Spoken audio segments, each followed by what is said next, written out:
This is your review for waves and sound. This will include most of the topics with the exception of Doppler effect. So please make sure that you practice Doppler effect problems. It's relatively easy to find other reviews of the Doppler effect online if you need that. First thing we want to look at are two different graphs that we can use to describe wave motion. One is vertical position versus horizontal position. This one would be the snapshot in time. I have my entire slinky or my entire rope or whatever it is, and I just take a picture of all of it. I know where each piece of medium is vertically along the length of the medium. So the x direction would be the length of the medium. Y versus T graph, that would be where I'm looking only at one coil of slinky or one piece of air, one location, and I'm tracking what happens to that one piece of medium or one location as time passes by. The graphs look very similar in shape, so you need to be really clear that the first thing you do when you look at any graph ever is identify what are on the axes so you know what it's a graph of. Now we want to think about what information we can get from each of these graphs. The one on the left, I can get, if this is position versus time, I can read off wavelength from that. So that's the distance from crest to crest is literally a distance. It would have units of meters. I can also use amplitude. I can also get amplitude information.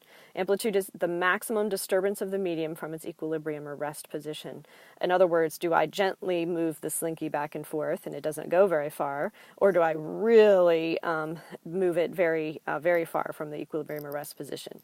This would be like the difference if you're standing in near the beach, you're up to your ankles in the water, and if the waves are just gently lapping your leg, hitting you, versus much larger wave hitting you and knocking you over, that would be amplitude. A Y versus T graph. If the distance from crest to crest, it's really not a distance, is it? It's a time. It's the time that it takes from experiencing one point of maximum amplitude to the next point of maximum amplitude, or really any two repeated points. That is capital T, which is a time. It is a special time. It is the period. It is the time for one complete cycle of motion or one complete wave. It can be crest to crest or trough to trough, any two repeated points. That would be you are standing in that ocean and you are counting how many waves hit you every second. If two waves hit you in a second, that means there's only half a second between waves, so the period would be half a second. You can also get amplitude information from this graph. So either graph can give you amplitude, but you need to be really clear the difference between which one gives you wavelength and which one can give you the period. Now, once you have the period, you can find the frequency. Frequency and period are inversely proportional to each other.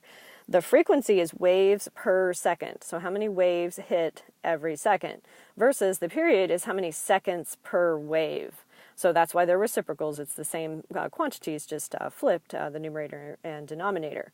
So waves per second also is known as hertz. So in that previous example of two waves hit you every second, the frequency is 2 hertz, but the period is half a second. Half a second goes by between hits.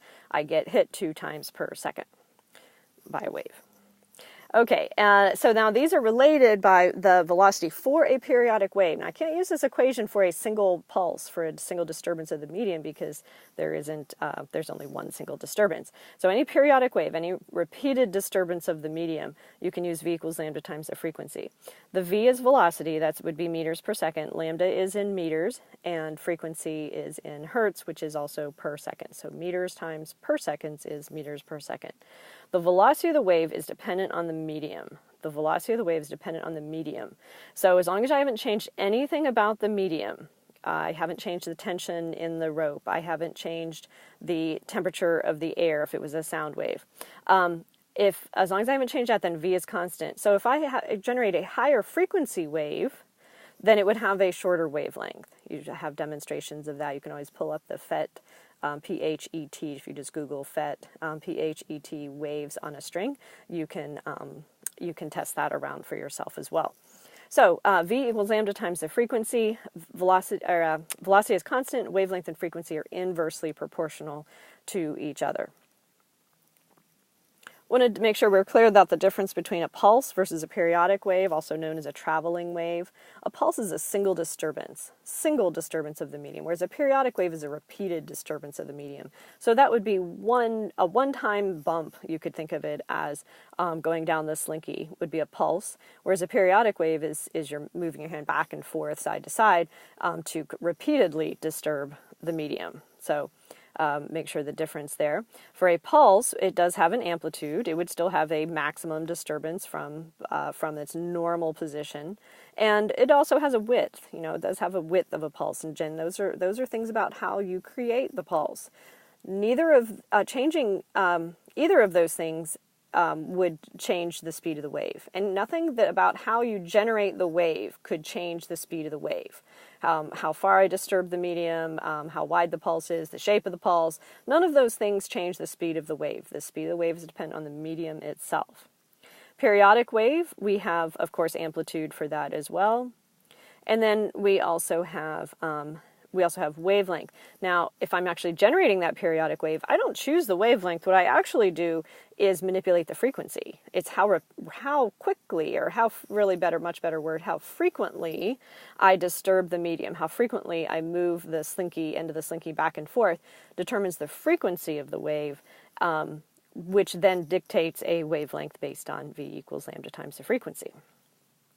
For a rope or a string or a slinky, I have this equation for the speed of a wave, but you only can use this equation for those kinds of mediums. For something where tension makes sense, capital F subscript T, that's all just one number up in the numerator, that is the tension. So F for force, which kind? Tension force. Do not overuse this equation. This equation only makes sense for something that tension would make sense for. And then M is the mass in kilograms, and L is the length of the string. That's known as the linear density. How many kilograms of mass for every unit length of slinky or string. And you do end up with, of course, if you work through the units for V are still meters per second. So I just want to review harmonics. So this would be related to sound. So we're just thinking about sound on a rope or a string. Something like, picture the guitar string itself vibrating with a standing wave. So there is a standing wave generated on the guitar string, for example, violin string, whatever it might be. And then it ends up pushing the air, which generates the sound wave. So the sound wave that reaches us travels through air. That's a longitudinal wave.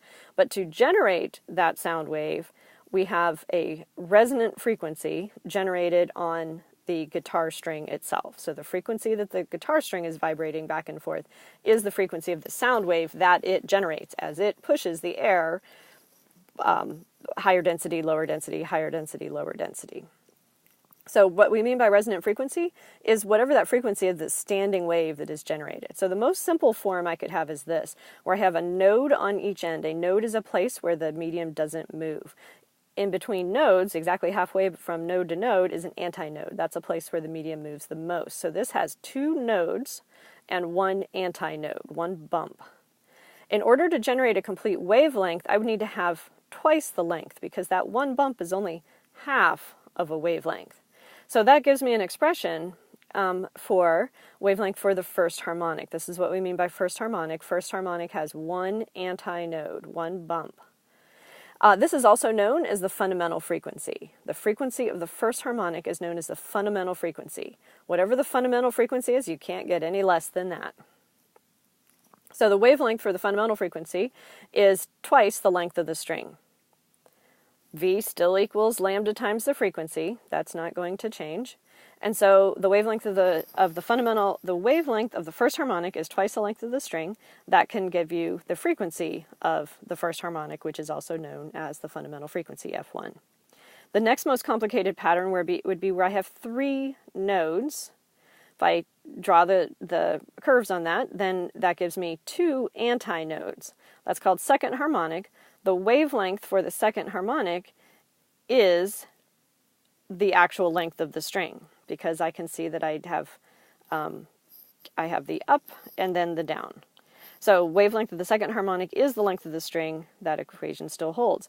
The frequency of the second harmonic is twice the frequency of the first harmonic, because wavelength is half of what it used to be, so the frequency is twice what it used to be for the second harmonic. Third harmonic, I need 4 nodes. So whatever your harmonic is, you need one, so draw that one more node than that, draw that number of equally spaced dots. This shows me I have 1.5 wavelengths on this for third harmonic. So I go up, down, back up again. That gives me 1.5 wavelengths. So that would be one complete wavelength there. In order to get the wavelength of the third harmonic, I only need 2/3 the length of the string in order to show one complete wavelength. So the frequency of the third harmonic is 3 times the frequency of the fundamental. I have the wavelength is 1/3 of what it was for first harmonic, so the frequency is 3 times. Once again, that reciprocal relationship, velocity doesn't change. Summarizing these, the wavelength is the equation on an equation sheet, is wavelength of any harmonic n would be 2 times the length of the string divided by whatever that harmonic is. So that summary matches each of those individuals. Personally, when I do these, I just draw the picture and work it out, thinking about what would represent one wavelength, but it's perfectly fine to use the equations with the n's in it. The frequency of any of the higher harmonics is just a whole number multiple of the fundamental frequency.